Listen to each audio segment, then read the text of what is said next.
नमस्कार, मंत्रा ट्यूटोरियल्स के online platform में आप सभी का स्वागत है।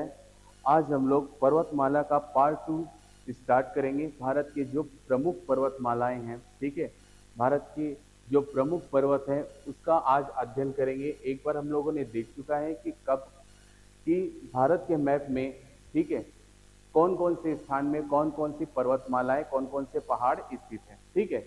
तो आज उसी क्रम में आगे बढ़ते हैं। तो सबसे पहले एक बार उसका रिवीजन कर लेते हैं, फिर उसके बारे में विस्तार से चर्चा करेंगे। चलिए स्टार्ट करते हैं। तो ये अगर ये मैप है, तो मैप में सबसे पहले अपने को ध्यान रखना है कि जितनी भी भारत में पर्वतमालाएं, पर्वत हैं, ठीक है, उसको यहाँ पर क्या करना है, हमको क्रम वाइज लिखना है, ठीक है।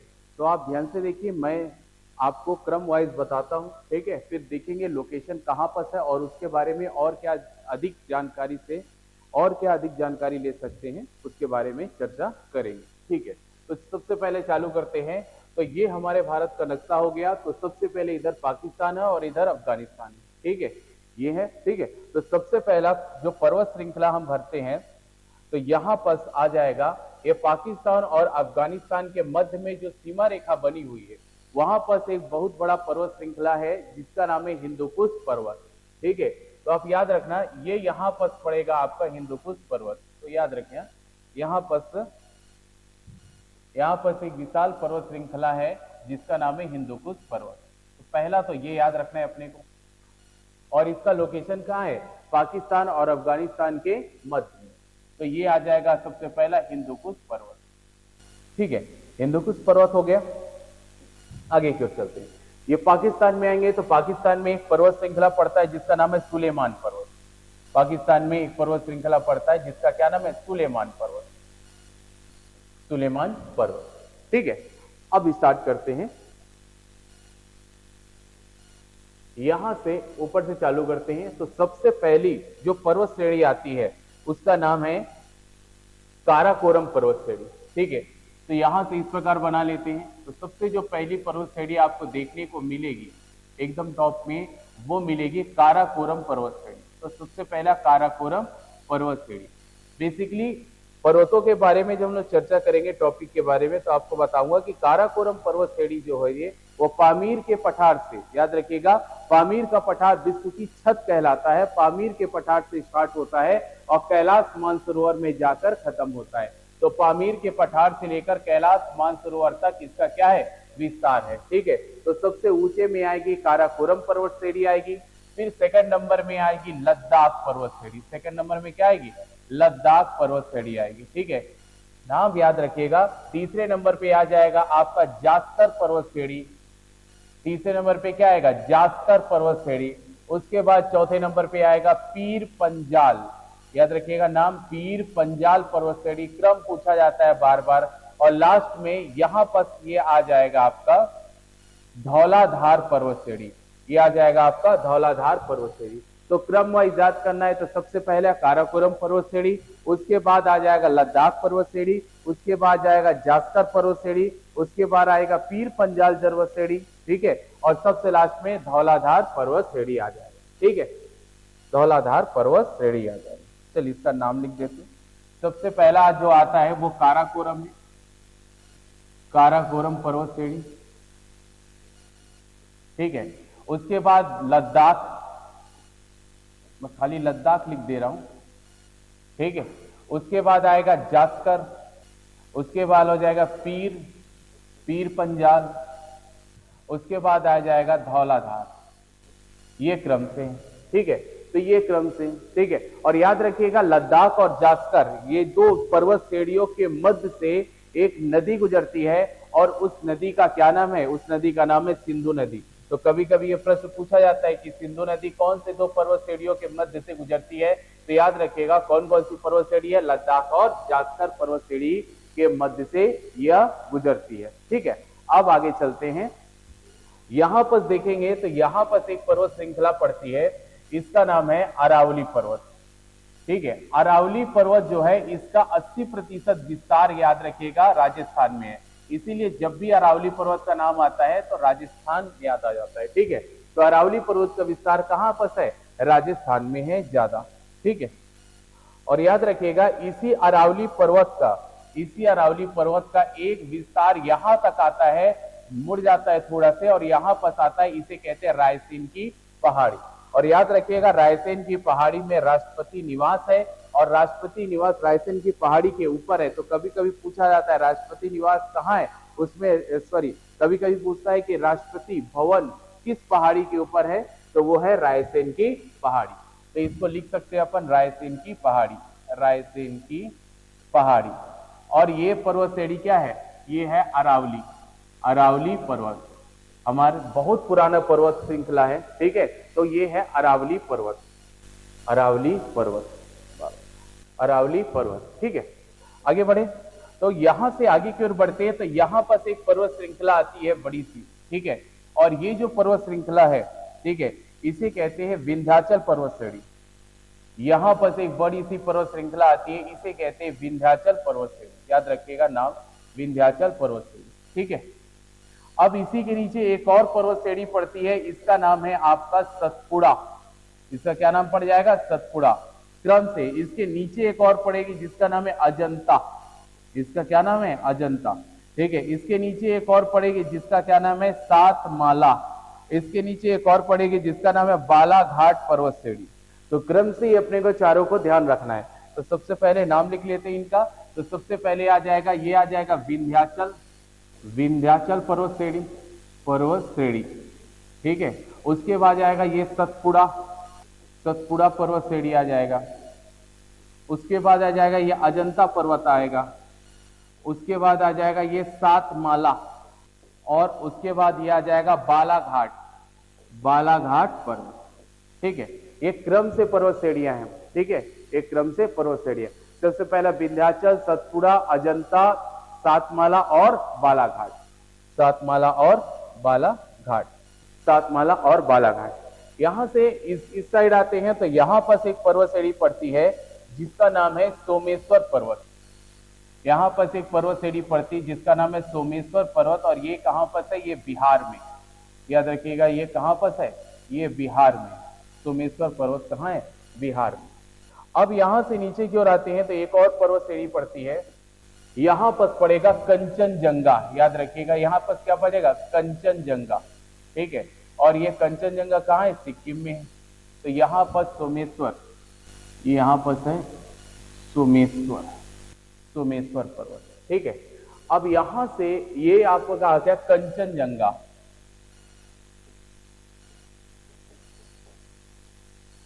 ये पड़ेगा कंचनजंगा, ठीक है, कंचनजंगा पर्वत, ठीक है। अगर आपसे पूछा जाएगा कि ऐसी सबसे बड़ी भारत में स्थित सबसे बड़ी चोटी कौन सी है, तो आपका आंसर आएगा कंचनजंगा, ठीक है। लेकिन अगर डायरेक्ट पूछता है कि भारत में सबसे ऊंची चोटी कौन है, तो K2 गाडविन आश्रम कहां है, ये काराकोरम पर्वत श्रेणी में स्थित है, ठीक है। तो ये हो गया। अब यहां से नीचे की ओर आते हैं तो यहां पर पड़ता है राजमहल की पहाड़ी। यहां पर पड़ेगा आपका राजमहल की पहाड़ी। और राजमहल की पहाड़ी बेसिकली का इसका विस्तार कहां है, तो इसका विस्तार आपका दो राज्यों में आ जाएगा। कौन कौन से राज्य हैं, बिहार और झारखंड, ठीक है। तो ये है राजमहल की पहाड़ी, ये राजमहल की पहाड़ी, राजमहल की पहाड़ी, ठीक है। उसके नीचे की ओर आते हैं तो यहां पर ये यहां पर पड़ता है आपका मैकाल सॉरी कैमूर की पर्वत श्रेणी। याद रखिएगा यहां पर पड़ेगा आपका उत्तर प्रदेश और बिहार के आसपास है, ये आपका आ जाएगा कैमूर की पर्वत श्रेणी। अब यहां से नीचे की ओर आते हैं तो यहां पर विंध्याचल पर्वत श्रेणी और सतपुड़ा पर्वत श्रेणी को जोड़ने का काम इस साइड से कौन करता है, जोड़ने का काम करता है मैकाल की पर्वत श्रेणी। तो यहां पर स्थित है आपका मैकाल की पर्वत श्रेणी। तो ये हो जाएगा आपका मैकाल पर्वत श्रेणी। यहां नीचे की ओर आते हैं तो यहां पर एक पर्वत श्रेणी पड़ती है, उसका नाम है पारसनाथ की पहाड़ी। याद रखिएगा ये कौन सी पहाड़ी है, पारसनाथ की पहाड़ी। और पारसनाथ की पहाड़ी कहां है, झारखंड में। ये है पारसनाथ की पहाड़ी, ये कहां है, झारखंड में है। तो पारसनाथ की पहाड़ी याद रखिएगा ये झारखंड में, ठीक है। आगे बढ़ते हैं, यहां पर नीचे की ओर आते हैं तो यहां पर एक और पहाड़ी पड़ता है जिसे कहते हैं रामगढ़ की पहाड़ी। और रामगढ़ की पहाड़ी कहां है, छत्तीसगढ़ में। तो याद रखिएगा रामगढ़ की पहाड़ी, रामगढ़ की पहाड़ी यहां पर पड़ेगा, रामगढ़ की पहाड़ी। ठीक है, रामगढ़ की पहाड़ी। ठीक है, अब थोड़ा इधर आ जाते हैं, यहां देखते हैं गुजरात की तरफ। तो गुजरात में यहां पर एक पहाड़ी है जिसे कहते हैं गिरनार पहाड़ी। याद रखिए कौन सी पहाड़ी है, गिरनार पहाड़ी या गिर पहाड़ी। ठीक है, यहां पर ऊपर में आते हैं तो यहां पर एक और पहाड़ी पड़ता है, इसका नाम है मांडवी की पहाड़ी। इसका क्या नाम है, मांडवी की पहाड़ी। तो यहां पर पड़ता है, इसका नाम है मांडवी की पहाड़ी, मांडवी की पहाड़ी। ठीक है, अब यहां से नीचे की ओर जैसे हम आते हैं, देखिए यहां से नीचे की ओर आते हैं तो यहां पर आपको दिखेगा पश्चिमी घाट पर्वत। यहां पर आपको एक बहुत बड़ा पर्वत श्रृंखला मिलेगा जिसका नाम है पश्चिमी घाट पर्वतमाला। ठीक है, और ये पर्वतमाला का विस्तार बहुत लंबा है। ठीक है, 1600 किलोमीटर इसका विस्तार है, और इसका विस्तार जो है वो कन्याकुमारी तक गया हुआ है। कहां से, ताप्ती नदी। और ये ताप्ती नदी से लेकर कन्याकुमारी तक इसका क्या है, विस्तार है। और ये विस्तार को पश्चिमी घाट पर्वत श्रेणी कहा जाता है। ठीक है, और याद रखिएगा पश्चिमी घाट पर्वत श्रेणी कहां से स्टार्ट होती है, तो ये स्टार्ट होती है आपका, ये कहां से स्टार्ट होती है, तो ये ताप्ती नदी से। ताप्ती नदी कहां, किसके किसके बीच बहती है, तो सतपुड़ा और अजंता पर्वत श्रेणी के बीच बहती है। सतपुड़ा और अजंता पर्वत श्रेणी के बीच बहती है। ठीक है, तो ये पूरी जो पर्वतमाला है इसे पश्चिमी घाट पर्वतमाला कहा जाता है। इसे क्या बोलते हैं, पश्चिमी घाट, पश्चिमी घाट पर्वतमाला। ठीक है, अब पश्चिमी घाट पर्वतमाला कहा तो जाता है, लेकिन इसकी खास बात क्या है, तो याद रखिएगा पश्चिमी घाट पर्वतमाला की सबसे खास बात है क्योंकि यहां पर एवरग्रीन फॉरेस्ट के रूप में इसको जाना जाता है। इसमें जैव विविधता यानी बायोडायवर्सिटी सबसे ज्यादा भारत में कहां पाई जाती है, अगर आपसे पूछेगा तो पश्चिमी घाट पर्वत में। यहाँ सदाबहार वन पाए जाते हैं, यहाँ सदाबहार क्या पाए जाते हैं, वन पाए जाते हैं। ठीक है, और मानसून जब आता है तो सबसे ज्यादा वर्षा पश्चिमी घाट की तरफ ही होती है। ठीक है, जब मानसून इधर से प्रवेश करता है केरल से, तो सबसे ज्यादा वर्षा पश्चिमी घाट की तरफ होती है। तो वर्षा होगी और तो यहाँ पर वन भी ज्यादा होंगे, और वन ज्यादा होंगे तो बायोडायवर्सिटी होना लाजमी है। ठीक है, तो ये हो गया पश्चिमी घाट पर्वत। अब यहाँ पर अगर पास में आते हैं तो यहाँ पर एक और पर्वत श्रेणी पड़ती है जिसे कहते हैं हरिश्चंद्र, हरिश्चंद्र पर्वत। यहाँ पर आता है हरिश्चंद्र पर्वत। ठीक है, हरिश्चंद्र पर्वत। ठीक है, हरिश्चंद्र। देखो पश्चिमी घाट पर्वत श्रेणी को सह्याद्री पर्वत भी कहा जाता है। ठीक है, इसका दूसरा नाम है सह्याद्री पर्वत। ठीक है, सह्याद्री पर्वत। यहां तक हो गया, ये पश्चिमी घाट पर्वतमाला है। अब यहां से जब नीचे की ओर आते हैं, ठीक है, तो ये हो गया। अब यहां याद रखना कर्नाटक के पास एक और पहाड़ी है जिसे बाबा बुदुन की पहाड़ी कहते हैं। जिसे क्या कहते हैं, बाबा बुदुन की पहाड़ी। ठीक है, बाबा बुदुन की पहाड़ी। ये लौह अयस्क क्षेत्र है, यानी कि यहां पर से मतलब लोहे का उत्खनन किया जाता है। ठीक है, लोहे का उत्खनन किया जाता है इस पहाड़ी। आगे बढ़े, तो अब यहां से अगर नीचे की ओर उतरते, यहां तक तो हो गया। ठीक है, ये कर्नाटक के पास है बाबूदन की पहाड़ी। यहां से नीचे की ओर आते हैं तो यहां पर एक पर्वत श्रेणी पड़ती है जिसका नाम है महेंद्रगिरी पर्वत। याद रखिएगा महेंद्रगिरी पर्वत। ठीक है, महेंद्रगिरी पर्वत। बेसिकली अगर महेंद्रगिरी पर्वत कहां है तो ये उड़ीसा में है। याद रखिएगा उड़ीसा में। ठीक है, उड़ीसा में है। आगे की ओर बढ़ते हैं तो इसके बाद अगली पर्वत श्रेणी आती है, यहां से इसको बोला जाता है नल्ला माला की पहाड़ी। क्या बोलते हैं, नल्ला माला की पहाड़ी। ठीक है, उसके बाद अगला जो पहाड़ी आता है उसे कहते हैं सेवराई की पहाड़ी। सॉरी, उसके बाद आता है जावड़ी की पहाड़ी, जावड़ी की पहाड़ी। और लास्ट जो आता है यहां पर इसे कहते हैं सेवराई की पहाड़ी, सेवराई की पहाड़ी, सेवराई की पहाड़ी। ठीक है, और ये दोनों को जोड़ने वाली जो पहाड़ी है, क्योंकि पश्चिमी और पूर्वी घाट ये तीनों को मिलाकर, याद रखिएगा ये सबको मिलाकर इसे बोला है पूर्वी घाट पर्वत श्रेणी बोला जाता है। पूर्वी घाट पर्वत श्रेणी कहा जाता है। ठीक है, और ये पूर्वी घाट पर्वत श्रेणी और पश्चिमी घाट पर्वत श्रेणी को मिलाने का काम कौन करता है, नीलगिरी पर्वत करता है। कौन करता है, नीलगिरी पर्वत करता है। तो याद रखिएगा पूर्वी और पश्चिमी घाट को मिलाने का काम कौन करता है, नीलगिरी पर्वत, नीलगिरी पर्वत। ठीक है, इसको मैंने अभी क्या कहा कि पश्चिमी घाट जो पर्वत श्रेणी इसका विस्तार बहुत नीचे तक गया है, कन्याकुमारी तक। ठीक है। तो यहाँ पर नीलगिरी के नीचे अगर पर्वत श्रेणी देखा जाए तो इसे कहते हैं, और यहाँ पर एक और पर्वत श्रेणी है, तो सबसे नीचे वाले को बोलेंगे, इसे कहते हैं इलायची की पहाड़ी या कार्डेमम की पहाड़ी। अब इसके ऊपर जो पहाड़ी है इसे कहते हैं अन्नामलाई की पहाड़ी, अन्नामलाई की पहाड़ी। ठीक है, यहां तक हो गया। अब इसके साथ साथ ठीक है, यहां देख लेते हैं पूर्वी घाट। ठीक है, अब पूर्वी घाट तरफ जाते हैं तो सबसे पहली जो पहाड़ी पड़ती है, ठीक है, पूर्वी घाट देखते हैं। तो यहां से जैसे ही जाएंगे तो बीच वाला क्षेत्र क्या है, असम। तो असम में एक पहाड़ी पड़ती है जिसका नाम है मिकिर की पहाड़ी। याद रखिएगा, कई बार क्वेश्चन पूछा जा चुका है, मिकिर की पहाड़ी कहां है, तो ये असम में। ये आ जाएगा आपका मिकिर की पहाड़ी, मिकिर पहाड़ी लिख देते हैं, मिकिर पहाड़ी। तो मिकिर की पहाड़ी कहां है, ये असम में है। ठीक है, अब उसके बाद ये वाला जो भाग है, याद रखिएगा, ये वाला जो अरुणाचल प्रदेश वाला भाग है, तो याद रखिएगा अरुणाचल प्रदेश में पर्वतों की संख्या ज्यादा है, छोटे छोटे बहुत सारे पर्वत है। ठीक है, तो एक पर्वत श्रृंखला आप हमेशा याद करिएगा, यहां पर एक बहुत बड़ा पर्वत श्रृंखला है जिसका नाम है नामचा वर्मा, नामचा वर्मा। ठीक है, ये याद रखिएगा, नामचा वर्मा। अब यहां से चालू करते हैं तो सबसे पहली जो पर्वत श्रृंखला यहां पड़ती, सॉरी, सबसे पहला जो पर्वत पड़ता है उसका क्या नाम है, उसका नाम है डफला, इसका नाम है डफला। उसके बाद पड़ेगा मिरी, उसके बाद पड़ेगा आपका अबोर, उसके बाद पड़ेगा मिसमी, उसके बाद पड़ेगा तीसरा है पटकाई बूम, पटकाई बूम। ठीक है, अब यहां पर आते हैं तो यहां पर एक पर्वत श्रेणी का नाम है आपका नागा की पहाड़ी, ये नागालैंड में पड़ेगा। ठीक है, उसके बाद आता है आपका मणिपुर, तो यहां पर आएगा मणिपुर की पहाड़ी। उसके बाद यहां पर आएगा मिजो की पहाड़ी, ये मिजोरम है, तो यहां पर आएगा मिजो की पहाड़ी। ठीक है, यहां पर ये त्रिपुरा है, तो ये आ जाएगा आपका त्रिपुरा की पहाड़ी। ठीक है, यहां पर 3 पहाड़ियां पड़ती हैं, गारो, खासी और जयंतिया। और ये कहां पड़ती हैं, गारो, खासी और जयंतिया कहां पड़ती है, मेघालय में। तो ये यहां पर आता है, इसको कहते हैं गारो। उसके बाद आता है खासी और तीसरा आता है जयंतिया, गारो, खासी और जयंतिया। और याद रखिएगा, जो विश्व का सबसे अधिक वर्षा वाला क्षेत्र है जिसे हम क्या कहते हैं, मासिमराम मेघालय, ठीक है, वो कहां पर है, ये खासी, जो बीच में जो खासी पर्वत है उसी के पास मासिमराम मेघालय।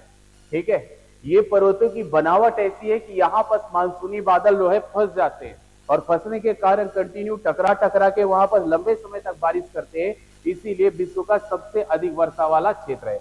अब एक पहाड़ी और बच जाती है जिसका नाम है बरेल की पहाड़ी, ये मोस्ट एमपी है, कई बार पूछा गया बरेल की पहाड़ी कहाँ है।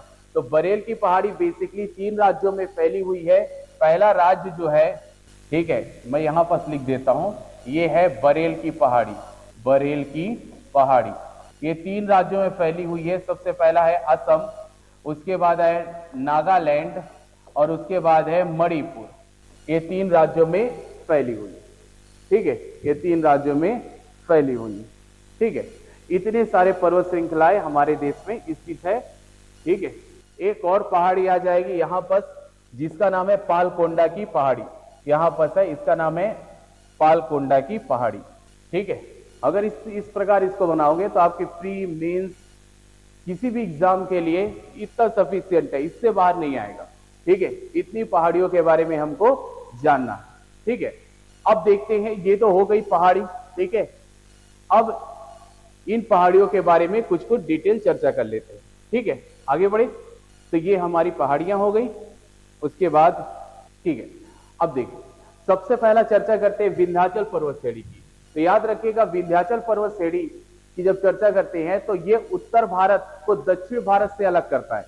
एक चीज याद रखिएगा, विंध्याचल पर्वत श्रेणी केवल एक पर्वत श्रेणी नहीं है, कई सारी पर्वत श्रेणियों का समूह है। ये बहुत बड़ा है और ये उत्तर भारत को दक्षिण भारत से क्या करता है, अलग करता है। इसलिए उत्तर भारत की नदियां उत्तर भारत में बहती है, दक्षिण भारत की नदियां दक्षिण भारत में बहती है, क्योंकि ये जल विभाजक पर्वत बोला जाता है, जो उत्तर भारत को दक्षिण भारत से क्या करता है, अलग करता है।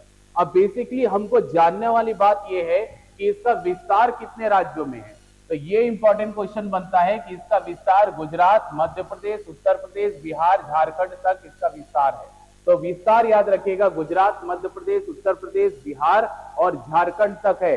झारखंड मतलब झारखंड में कौन सी पहाड़ी है, पारसनाथ की पहाड़ी। पारसनाथ की पहाड़ी जो है इसी का भाग है, इसका विस्तार रूप है बोला जा सकता है पारसनाथ की पहाड़ी। और एक चीज याद रखिएगा, इसका जो विस्तार उत्तर प्रदेश और मध्य प्रदेश में है, वहां पर इसको भारनेर की पहाड़ी भी बोला जाता है। क्या बोलते हैं? भारनेर की पहाड़ी। तो उत्तर प्रदेश और मध्य प्रदेश में जो इसका विस्तार रूप है उसे भारनेर की पहाड़ी कहा जाता है। ठीक है, समझ गए? ठीक है। अब इसी में विंध्याचल का पूर्वी भाग, ठीक है, अब विंध्याचल पर्वत और सतपुरा पर्वत जब आपस में, जैसे ये विंध्याचल पर्वत है, ठीक है, और जस्ट इसके नीचे मैंने बताया है क्या है, सतपुरा पर्वत श्रेणी है। और जब ये पर्वत श्रेणी का कोई भाग मुड़कर जब आपस में मिल जाता है, तो ये वाला जो भाग है इसे कहते हैं मैकाल की पर्वत श्रेणी। यानी दोनों के सामने वाला भाग अगर हल्का सा मुड़ के एक दूसरे से ज्वाइंट हो जाता है, तो उसको जो नाम दिया गया है वो कौन सा नाम दिया गया है? मैकाल की पर्वत श्रेणी। ठीक है, आगे बढ़े। अब यही है, आगे देखते हैं। तो जो हमने पढ़ा कैमूर की पर्वत श्रेणी और पारसनाथ की पहाड़ी, ठीक है, पारसनाथ की पहाड़ी इसी का भाग है। ठीक है, यानी कि इसका विस्तार बहुत लंबा हुआ है और इसका विस्तार का अंतिम सीमा बोला जाता है छोटा नागपुर का पठार। यानी जो हमारा देश में जो छोटा नागपुर का पठार है, छोटा नागपुर का पठार कहाँ है? झारखंड में। तो झारखंड में जो छोटा नागपुर का जो पठारी भाग है वो किसका विस्तृत रूप है? विंध्याचल पर्वत श्रेणी का विस्तृत रूप है। और ये जो छोटा नागपुर का पठार है इसे भारत का रूर कहा जाता है। खनिज और अयस्क का इसमें बहुत ज्यादा भंडार पाए जाते हैं। ठीक है, बहुत ज्यादा भंडार पाए जाते हैं, तो आप इसको ध्यान रखिएगा। ठीक है, आगे बढ़े। दूसरा है अरावली पर्वत। अरावली पर्वत में क्या खास बात है? तो इसका सर्वोच्च शिखर के बारे में याद रखिएगा। इसका सर्वोच्च शिखर है आपका गुरु शिखर। इसका सर्वोच्च शिखर क्या है? गुरु शिखर, जिसकी जो लंबाई है 1722 मीटर है। ठीक है, 1722 मीटर है, जो माउंट आबू में स्थित है, जो माउंट आबू में स्थित है। और माउंट आबू कहाँ है? राजस्थान में। ठीक है, अब देखिए इसका विस्तार कहां पर है। तो इसका कुल लंबाई गुजरात से दिल्ली तक, यानी इसका विस्तार अगर देखा जाए, अगर विस्तार देखें तो विस्तार गुजरात से होते हुए, राजस्थान से होते हुए दिल्ली तक गया है। और दिल्ली में जो रायसेन की पहाड़ी है वो इसी का एक विस्तृत रूप है, रायसेन की पहाड़ी। ठीक है, जिसमें राष्ट्रपति भवन का निर्माण हुआ है। ठीक है, अब याद रखिएगा कि ये 3 राज्यों में फैला है, लेकिन इसमें इसका 80% भाग राजस्थान में फैला है। इसीलिए जब भी अरावली पर्वत पढ़ते हैं तो राजस्थान सबसे पहले माइंड में आना चाहिए, क्योंकि राजस्थान में इसका सर्वाधिक विस्तार है। और ये इस प्रकार फैली हुई है, अगर भारत का नक्शा देखोगे तो ये जैसे अरावली पर्वत है, अरावली पर्वत के इस भाग देखेंगे, इस साइड की ओर देखेंगे तो इधर थार का रेगिस्तान है, यानी थार का मरुस्थल है। तो ये इस प्रकार से संरचना बनी हुई है कि इधर से आने वाली जो भी तूफान है उसको ये रोकने का काम करता है। यानी कि एक तरीके से ये वरदान है वहां के लिए, क्योंकि इस प्रकार से जो श्रृंखला ये बनी हुई है और पीछे से आने वाली जो भी तूफान है, क्योंकि इधर थार का मरुस्थल है, इधर क्या है? थार का रेगिस्तान। अब थार के रेगिस्तान से अगर यहाँ से तूफान आएगा तो यहाँ से जो रेत उड़ के और किसी क्षेत्र में पहुंचेगी। ठीक है, अगर रेत का अपना क्षेत्रफल, अगर रेगिस्तान अगर क्षेत्रफल बढ़ाएगा तो जो उपजाऊ भूमि है वो बंजर भूमि में कन्वर्ट हो जाएगी। इसीलिए यहाँ पर जो पर्वत श्रृंखला अरावली पर्वत श्रेणी है वो इस पर थार के मरुस्थल को बढ़ने से रोकती है। तो एक तरीके से वरदान ही हो गया। ठीक है, थार के मरुस्थल को बढ़ने से रोकती है। चलिए, उसके बाद है सतपुरा पर्वत श्रेणी। सतपुरा, ठीक है, ये एक ब्लॉक पर्वत है। और ब्लॉक पर्वत इसलिए है कि 2 घाटियों के मध्य स्थित, 2 घाटियों के मध्य। मैं आपको बता दूं, यहाँ पर ये एक नदी है जो इस तरफ बह रही है, ये नदी है और ये भी एक नदी है। ठीक है, ऊपर वाली नदी है नर्मदा नदी, नीचे वाली नदी है ताप्ती नदी। 2 नदियां हैं। ठीक है, और बीच में एक पर्वत श्रेणी है। 2 नदी घाटियों के बीच एक पर्वत श्रेणी है और इस पर्वत श्रेणी का नाम है सतपुरा।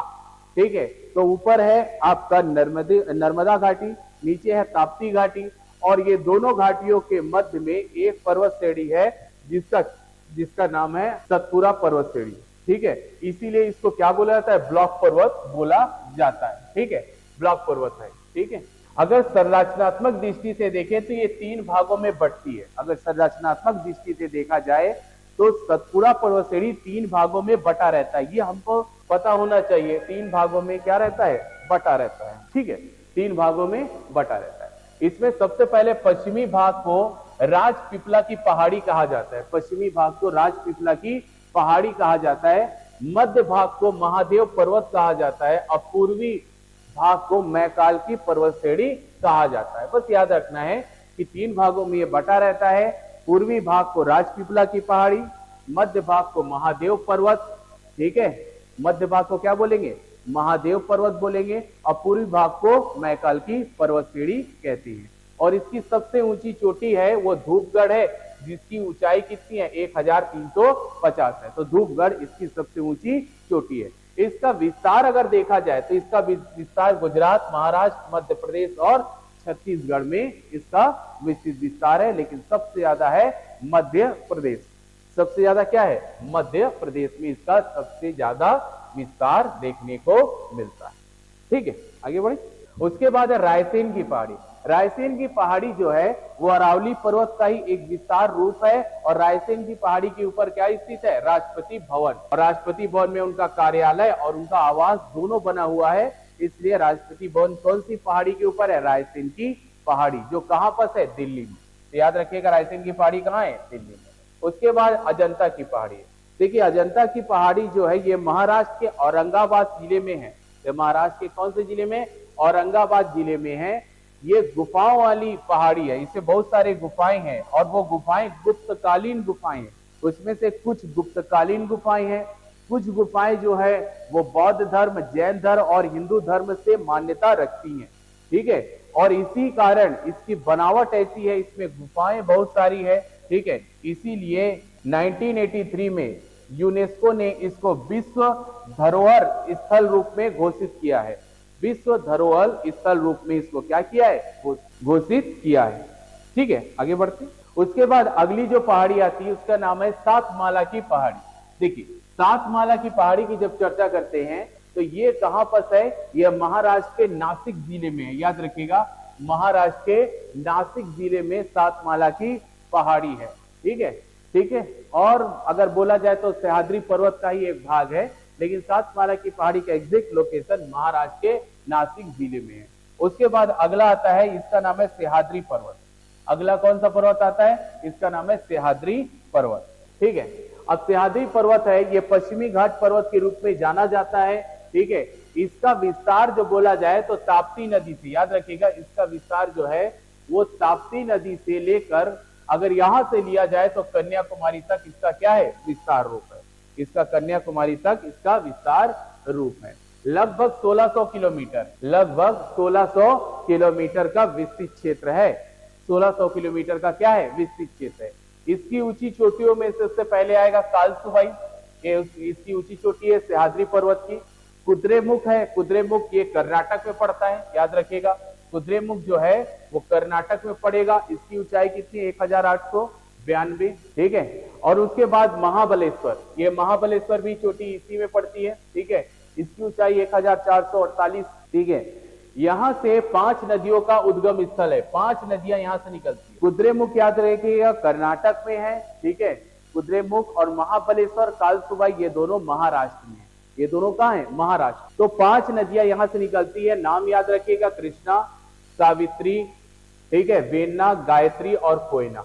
ठीक है, ये 5 नदियों का उद्गम स्थल यहीं से होता है। नदियों के चैप्टर में डिटेल पढ़ते हैं हम लोग।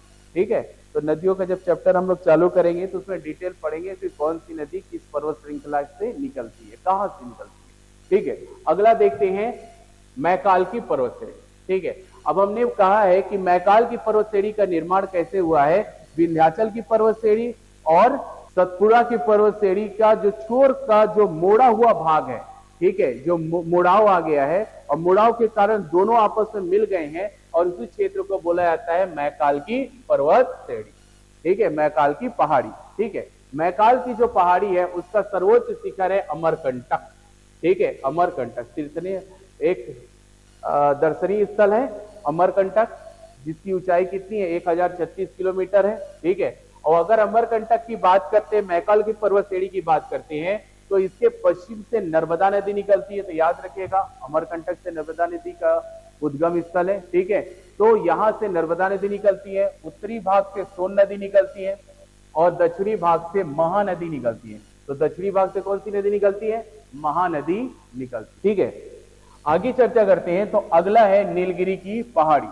ठीक है, नीलगिरी की पहाड़ी बेसिकली तमिलनाडु में है। ठीक है, बेसिकली कहाँ है? तमिलनाडु में है। और नीलगिरी की पहाड़ी की एक खास बात है, ये पश्चिमी घाट और पूर्वी घाट को जोड़ने का काम करती है। जैसे मान लो ये पश्चिमी घाट है और यहां से आ गया पूर्वी घाट। ठीक है, तो पूर्वी घाट और पश्चिमी घाट की पर्वत श्रेणी को जोड़ने का काम कौन करता है? नीलगिरी की पर्वत श्रेणी यानी नीलगिरी की पहाड़ी। ठीक है, ये भी एक ब्लॉक पर्वत है। ठीक है, और पश्चिमी घाट और पूर्वी घाट को जोड़ने का काम करता है, यानी ये क्या है? मिलान बिंदु है, मिलान बिंदु है। इसकी ऊंची चोटी की चर्चा करते हैं तो इसकी ऊंची चोटी का नाम डोडा बेटा है। तो डोडा बेटा इसकी ऊंची चोटी है जिसकी ऊंचाई है 2637 kilometre, sorry metre, 2637 metre, 2637 metre Doddabetta. ठीक है, ये नीलगिरी की पहाड़ी की सबसे ऊंची क्या है? चोटी। ठीक है, अब इसका विस्तार कितने राज्यों में है? तो इसका विस्तार 3 राज्यों में। और 3 राज्यों में कौन कौन से? कर्नाटक, तमिलनाडु और केरल। तो कर्नाटक, तमिलनाडु और केरल में क्या है? इसका विस्तार है। ठीक है, इसका विस्तार है। ठीक है, और यहां पर एक पर्यटक क्षेत्र भी है जिसका नाम है ऊटी। ठीक है, एक पर्यटक क्षेत्र भी है जिसका नाम क्या है? ऊटी। ठीक है, और उसके साथ साथ यहाँ पर रोज गार्डन भी है। याद रखिएगा, यहाँ पर क्या है? एक रोज गार्डन भी है। और भारत का सबसे बड़ा गुलाब संग्रह यही किया जाता है। भारत का सबसे बड़ा गुलाब संग्रह कहाँ किया जाता है? यही किया जाता है। ठीक है, और करीबन 2150 प्रजातियों के गुलाब यहाँ पर क्या है? संग्रहित किए गए। ठीक है, तो भारत का सबसे बड़ा गुलाब संग्रह केंद्र कहाँ पर है? यही पर है। ठीक है, और इसी कारण इसे रोज गार्डन कहा जाता है। ठीक है, आगे बढ़ते हैं। अगला देखते हैं अन्नामलाई की पहाड़ी। देखिए, अन्नामलाई की पहाड़ी कहाँ है? बेसिकली तमिलनाडु में है। ठीक है, अब अन्नामलाई की पहाड़ी की सबसे ऊंची चोटी का नाम है अनाईमुड़ी।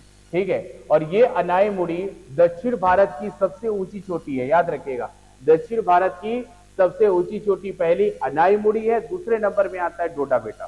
ठीक है, पहली अनाईमुड़ी है, दूसरे नंबर पे आता है डोडा बेटा। ठीक है, तो याद रखिएगा अनाईमुड़ी 3 पहाड़ियों का केंद्र बिंदु है। ये अनाईमुड़ी जो है वो 3 पहाड़ियों का क्या है? केंद्र बिंदु है। जब तीनों पहाड़ियां एक तरफ से आएंगी तो एक ऐसा पॉइंट होंगी जहां आपस में मिलेंगी, और जहां आपस में मिलेंगी वो भाग ज्यादा ऊंचा हो जाता है। तो इसीलिए अनाईमुड़ी दक्षिण भारत की सबसे ऊंची चोटी है, 3 पहाड़ियों का केंद्र बिंदु है। ठीक है, अब ये कौन कौन सी पहाड़ियां हैं? दक्षिण की ओर। ठीक है, यहां से 3 पहाड़ी श्रृंखलाओं यानी तीनों भागों में जाती है, तीनों भागों में विस्तार है। कौन कौन सी पहाड़ियां देखते हैं? दक्षिण की ओर इलायची की पहाड़ी है। ठीक है, उत्तर दिशा की ओर अन्नामलाई की पहाड़ी है, तथा उत्तर पूर्व की ओर आपका पालनी की पहाड़ी पड़ेगा। यानी 3 ये पहाड़ी है। एक इलायची की पहाड़ी है, यहां लिख देते हैं, एक इलायची की पहाड़ी, एक इलायची की पहाड़ी है, दूसरा है आपका अन्नामलाई की पहाड़ी, और तीसरा आता है आपका पालनी की पहाड़ी। ठीक है, ये 3 पहाड़ियों का जो संगम है वो कहां पर होता है? ये 3 पहाड़ियों का संगम होता है अनाईमुड़ी। ठीक है, अनाईमुड़ी में। ठीक है, और एक और चीज याद रखिएगा, यहां पर एक प्रसिद्ध पर्यटन स्थल है जिसका नाम है कोडाई कनाल। ठीक है, कोडाई कनाल एक प्रसिद्ध पर्यटक स्थल है, और ये कहां पर है? पालनी की पहाड़ी में स्थित। तो पालनी की पहाड़ी में स्थित। ठीक है, आगे बढ़े। अब आपको ये जो पहाड़ियां हैं, जो बच गई हैं जो पहाड़ियां, ठीक है, उसका स्थान दिया गया है कि एग्जैक्ट उसका लोकेशन क्या है। जैसे एग्जाम सबसे पहला दिया हुआ है राजमहल की पहाड़ी। तो याद रखिएगा, राजमहल की पहाड़ी ये झारखंड और बिहार में इसका विस्तार है। इसको डायरेक्ट याद कर लीजिएगा आप लोग। ठीक है, तो दूसरा है रामगढ़ की पहाड़ी, छत्तीसगढ़ में है। ठीक है, उसके बाद है महेंद्रगिरी पर्वत, ये उड़ीसा में पड़ता है। उसके बाद है नल्लामाला की पहाड़ी, ये कहां पर है? आंध्र प्रदेश में। ठीक है, उसके बाद है जावड़ी की पहाड़ी, ये भी ये तमिलनाडु में है। सेवराई की पहाड़ी ये तमिलनाडु में है। बाबा बुदुन की पहाड़ी पड़ेगा कर्नाटक में, फेमस जगह है। ठीक है, हरिश्चंद्र की पहाड़ी ये पश्चिमी घाट में है। हरिश्चंद्र की पहाड़ी कहाँ है? पश्चिमी घाट में है। ठीक है, उसके बाद बालाघाट की पहाड़ी ये महाराष्ट्र कर्नाटक में फैली हुई है। ये महाराष्ट्र कर्नाटक में फैली हुई है। ठीक है, और 7 माला की पहाड़ी, याद रखिएगा 7 माला की पहाड़ी कहाँ है? ये महाराष्ट्र के नासिक में है। और लास्ट है पालकोंडा की पहाड़ी, तो पालकोंडा की पहाड़ी आपका पड़ता है आंध्र प्रदेश। तो ये कहाँ पड़ेगा? आंध्र प्रदेश में। तो ये कुछ पहाड़ियां थी और जो पहाड़ियों का कुछ डिटेल था और पहाड़ियों का एग्जैक्ट लोकेशन था। तो इस प्रकार अगर पहाड़ियों को आप बनाएंगे, स्ट्रक्चर बनाएंगे, तो पहाड़ियां से रिलेटेड जो क्वेश्चन रहेगा वो आपसे कभी नहीं छूटेगा और ये मेंस, प्री या कोई भी एग्जाम के लिए हेल्पफुल है। ठीक है, ठीक है। तो आशा करता हूं आपको समझ में आया होगा। मिलते हैं नेक्स्ट वीडियो में फिर, तब तक के लिए धन्यवाद।